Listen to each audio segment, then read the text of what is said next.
Welcome to Scholarship Universe for Kent State Ashtabula. In this video, we'll introduce you to Scholarship Universe and how you can navigate the website to find scholarships available to you. First, you'll want to go to www.kent.edu/Ashtabula. Click on the Financial Aid and Scholarship section under the Admissions tab. Scroll down, and on the left-hand side, click on the Kent State Scholarship Universe link in the blue box. Next, you'll want to click on the yellow box that says Log in to Scholarship Universe now. Once you've arrived on the Scholarship Universe login page, you'll provide your preferred email, and you can optionally provide a phone number. Click the blue I'm Ready button to continue. Tell us about yourself. From here, you'll be prompted to answer a series of questions that will determine what scholarships you may or may not be eligible for.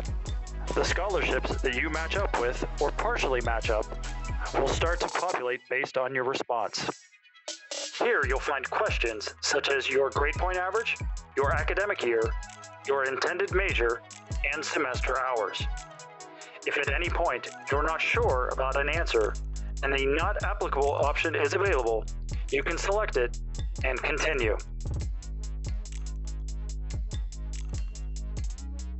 When answering what high school you attended, there are three options.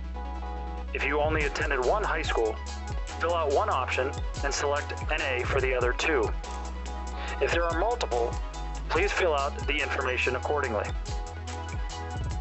You'll continue through more questions until you come to the point where you can view your matched scholarships and partial matches, or continue answering questions and keep matching. At this time, we recommend viewing your matches and applying. To narrow your search, there is a filter option in the upper right-hand corner, and sorting your search with the School Scholarships First option. This will bring up internal Kent State University scholarship options and list external scholarships after. From here, you can select the Partial Matches tab. When you have a partial match, you can select the View option to see where you qualify and where you don't qualify. This is more than likely due to not having answered the questions that are provided after having the option to view matches earlier on. When you select a partial match, you'll notice that there are edit icons. You can click on the edit icons that do not have a green check mark next to it and answer the question or questions to complete that particular scholarship eligibility.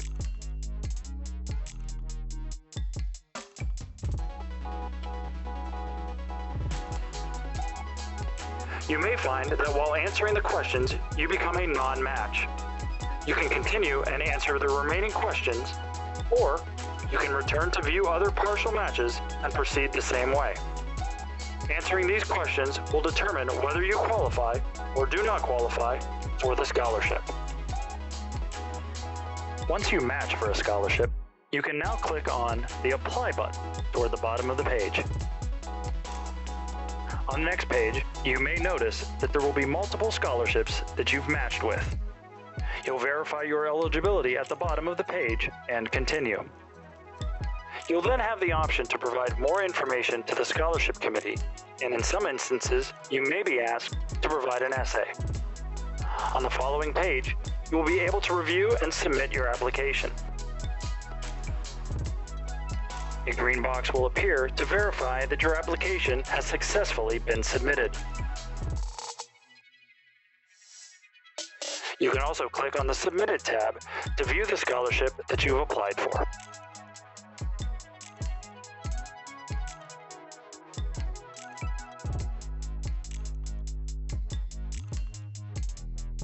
At this point, you may want to go back to the scholarships page and continue to look for other scholarships you're eligible for. Return to the Partial Matches tab and continue to take the same steps as before.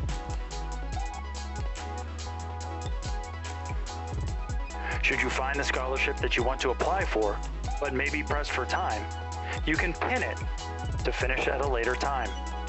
You'll be able to find your pinned scholarships in the scholarship section listed under the Pinned tab when you're ready to complete it.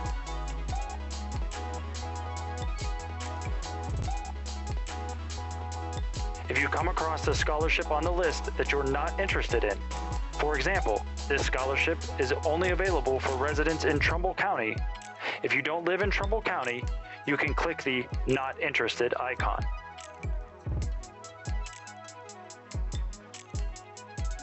When you go back to your scholarships list, that scholarship option will have been removed from the list and added to the Not Interested list. Should you need to locate that scholarship later, it will be in the Not Interested tab.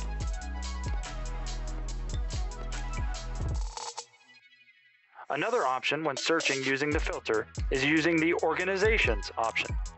This will give you a specific campus search option. After you've searched through the school scholarships first filter option and then the Organizations option, we encourage you to go back and search through the external scholarships for other opportunities. You will proceed with the same steps as you would when applying for scholarships directly related to your campus. If you'd like to go back to your questions that you had previously started answering, you can find those on the left-hand side of the page when you select the Questions tab. If you'd like to try and find more scholarship opportunities, you also have the option of selecting the Answer More Questions at the top and to the right of the page. Once you've completed your questions, all of your information will be saved on ScholarshipUniverse. You will need to update some answers on an annual basis and should experience fewer questions the following year as you continue your college journey.